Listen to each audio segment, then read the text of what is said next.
Hi guys, today we are taking a look at the first expansion to Res Arcana called something I cannot pronounce, but you can see it on the screen right now. A couple of disclaimers. First, this is only for 2-player with draft and aimed at gaining like the most possible points at turn 4. Basically, that's what metagame still is. I will talk a lot about the cards, about the new stuff, and I will just rate them and try to tell you about the power level and what you can do with it to make the maximum out of it. Join me so you can see all that cool stuff. Okay, so first let's talk about the power places, and first is the Crystal Keep. And this is paired with another one. There are 2 power places, one on each side. So Crystal Keep is, I like it quite a lot. And it's very powerful, I think. I've seen a lot of people going for it. I went for it quite a bit myself, and I've lost to it whenever I didn't. I think it's quite powerful, and it changes a little bit of the dynamic because you suddenly want to play the artifacts, because each 2 artifacts you play will give you 1 point. So those artifacts with cheap costs or that have like a good economic turnover are pretty good. And also, one thing I don't like is the check victory now. A lot of the time I was prevented by my opponent like potentially doing this, but it just increases the power level a little bit more. Like all those slow gold generating stuff, it just won't work so much because you can just get it, slam it down, get some other artifacts that give you points, and win with that. On the other side, we have Dragon Airy, and this one I think is quite weak. I haven't seen it really powerful. Like, you can do stuff with Dragon Tooth and like summoning a bunch of dragons maybe, but it doesn't even scale for dragons like the like some other stuff do.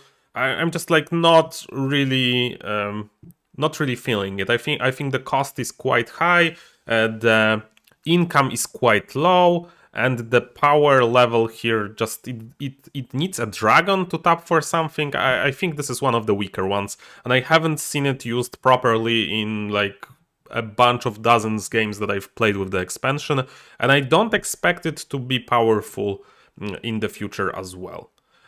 Then we have Gate of Hell, and this one is quite good.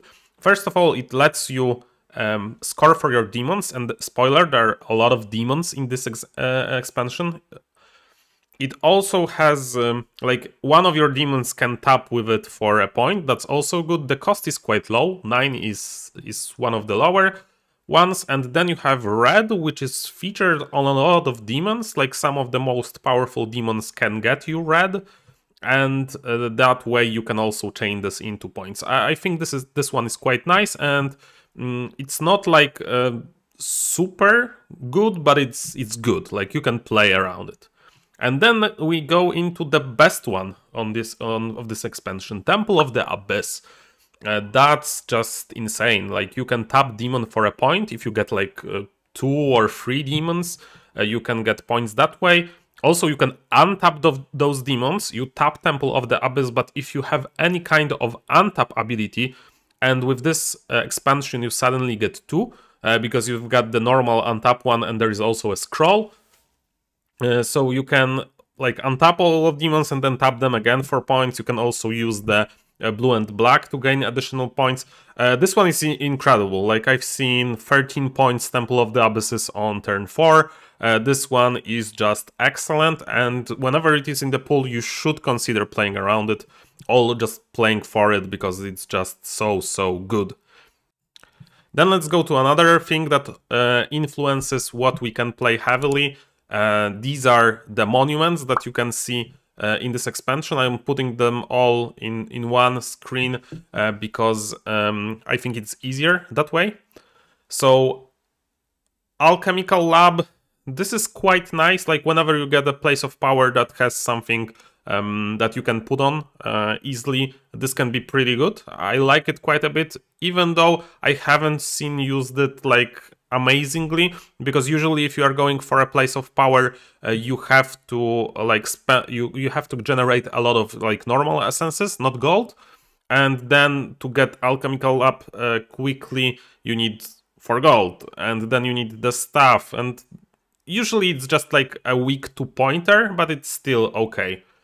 Dark Cathedral on the other side, this one is excellent.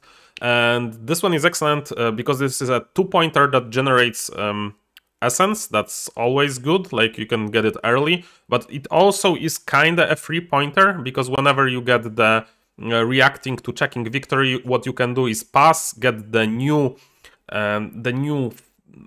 magic artifact, I think that's called, that lets you tap for a demon and get additional points. So this is like additional pyramids, the Dark Cathedral. And then we have Demon Workshop. That one is quite good as well. I have found one use for it particularly. Whenever this is open and there is a Dragon Lair open, like a power place, Dragon Lair, it's one of the most powerful ones, and you still will go for it turn 1 a lot of the time. So Demon Workshop is powerful with it because you can immediately like untap and get points for that. So that's excellent. Warrior's Call is a 2-pointer that had something. The ability is not really relevant. I think a lot of the time you will not use it, but it's still quite nice. Overall, I think the power level of monuments might actually like increase in certain scenarios. Because there is lower like the 1-point-ones, but it basically stays the same. And the last one before we talk about cards is the new heroes. So first let's talk about the Bard. Like the first ability, when I first saw it, I have to say I was like, wow, that's amazing.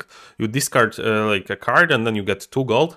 But what is actually doing is giving you 1 more gold, right? For a tap. So that's like 2 normal essences. That's good, but not amazing. I think that the Bard is quite balanced and quite fun because you can get into those monuments earlier and just benefit from them. But it's not like overpowered or anything. I think Bard is quite fun. Beastmaster is one that I really like because it makes all those beasts that were, or creatures as they're called, they were not as amazing, but now they are just tiny bit better with a Beastmaster. It's still like, without beasts it's still fine, it's just very green focused, but with beasts it can be something else also. I quite like Beastmaster. Demonologist, untapping demon can be pretty good.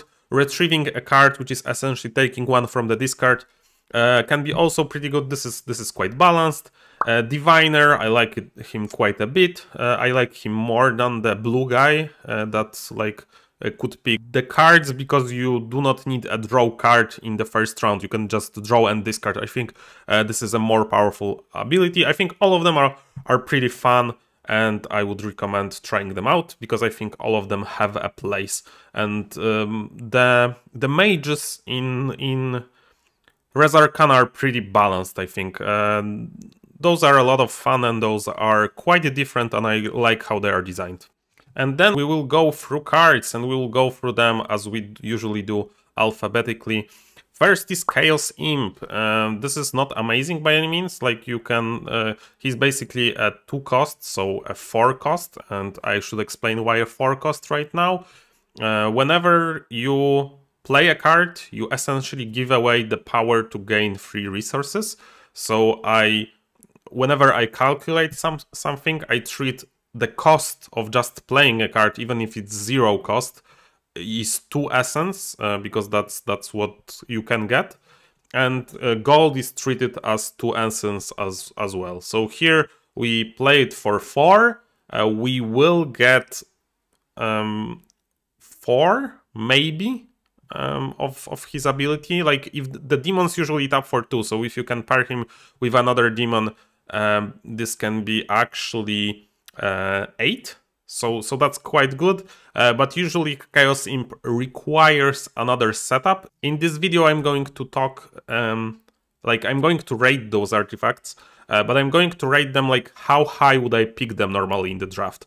And for Chaos Imp, that's like a 2, so that's not very high. He just needs additional stuff. He's not powerful by himself. Like, the best quality about him is that he's a demon and he can work with the places of power that I told you before.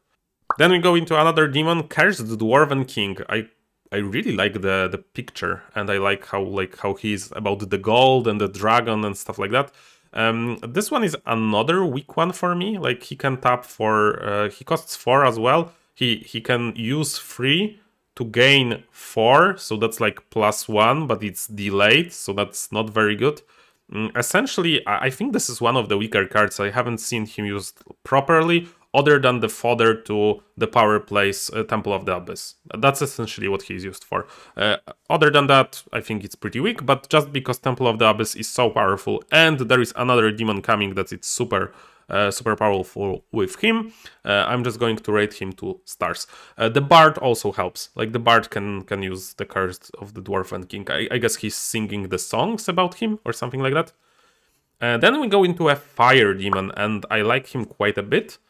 He's a red focused, and he has a nice attack that can be also sometimes used to stop your opponents. I like it quite a bit. For me, Fire Demon is a high draft. Like, I draft him really highly. For me, he is a 4-star. I might be overvaluing him. I've lost games by overvaluing him, but I still think he's just always nice to have, or like usually nice to have, and he's making his way into a lot of my builds and drafts and stuff like that, and I quite like him.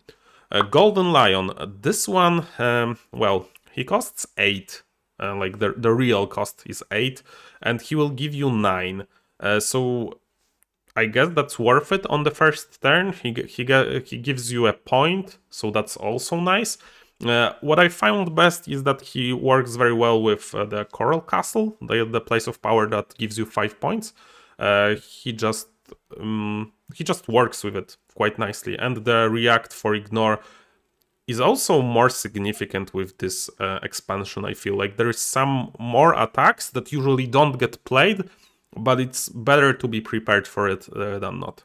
Then we go into a big boy, and the big boy is actually a small boy here, but he's a big boy, trust me.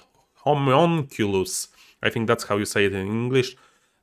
He's insane. Like, if you get other demons with him, he's insane.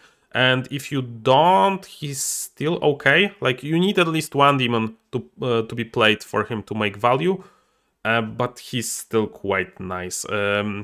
I'm always worried about passing Homunculus to somebody, especially if there is a places of power for demons. But even if there is not, I'm still a little bit worried. For me, Homunculus gets 5 stars. He can just be so explosive. I would draft him, like, I would first pick him a lot of the time, just so I don't lose to him getting picked. And like, the cost of picking him is not that high either. Then we go into another one that's very good, Hound of Death. This is quite like Fire Demon, except this is for black, and it works a little bit different. But I really like his last ability. This one can actually sometimes counter the big gold strategies, and it can also counter the Dragon Lair. I like him quite a bit. I like that he's there. He's also a creature which can help sometimes. Yeah, I'm a big fan. He's not maybe that powerful, but I'm drafting him pretty often and I'm doing pretty well with him. 4 stars. Then we can get into the most, I think the most creative card of the set, Infernal Engine. The first ability, I haven't seen it used once. I know that it can be used. You can like put the essences so people don't score for it with cards that score, for example, for the essences that you have. So like you are essentially putting them into the vault for 1 turn to get them back later. You can also prevent some attacks using this. Like you can hide. You can essentially skip a turn when it's important to do so. But yeah, all those use cases are so narrow and so not often used that I would just start reading at the second paragraph, where you can take all the essences from one card. And I'm just going to give you like very simple example. Let's see Dragon Tooth and Infernal Engine. like both of them together, that's quite insane.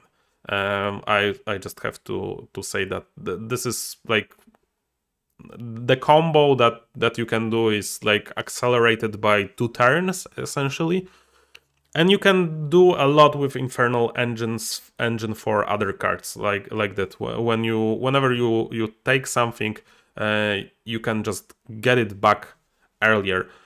I quite like the card, but I still haven't seen something like obscene with it.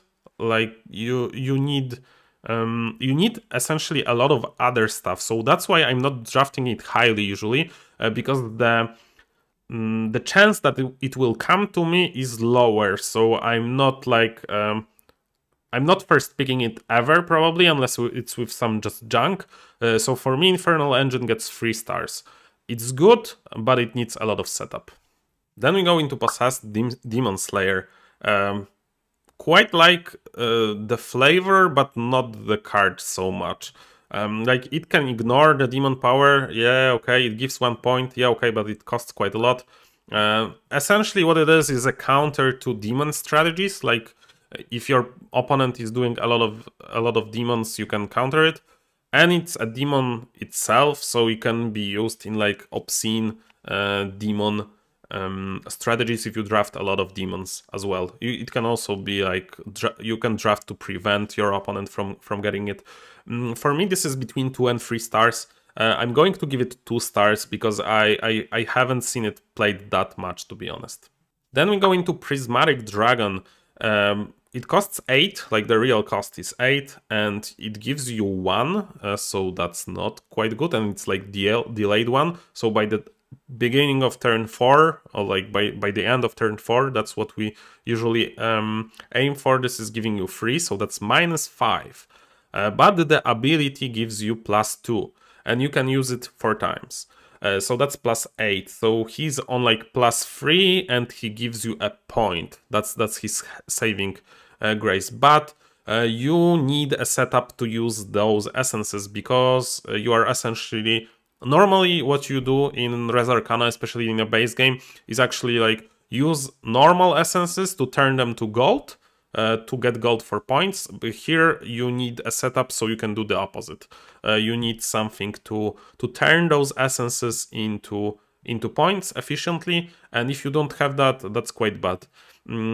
I think it's okay. Like for me, he's a 3 star. I haven't seen anything obscene with him yet, but I've seen some engines just benefit from having him. Not great, not terrible, that's what I would describe him as. 3 stars, as I said. Then we go into Shadowy Figure, and Shadowy Figure is very much like Fire Demon, but just for the other stuff. This is for blue, that was for red, and... yeah, it's quite nice. I think that I like Fire Demon a little bit more, but I still would give Shadowy Figure 4 stars. It can be nice, and it combos well with Temple of the Abyss because of the colors. So that works in its favor. Drawing cards can be nice as well in the first round. I quite like this card. I just like from my experience, it's used a little bit less than Fire Demon. Cannot like put my finger yet on why, but I think they're about the same at the power level here. Then we go into Vial of Light, and Vial of Light is like a 0 coster that's getting you +1. This is a little bit conditional, and it also has the react. I think you can make the react work in any scenario just with getting the destruction scroll. And yeah, for me, Vial of Light is quite solid. I would rate it as like 4 stars. I think it's solid, it's never broken, but it's always nice to have. And the last card from the artifacts in this expansion is Vortex of Destruction. What a scary name and scary card. It's good. It costs 7, it gives you +2, so it's on -1.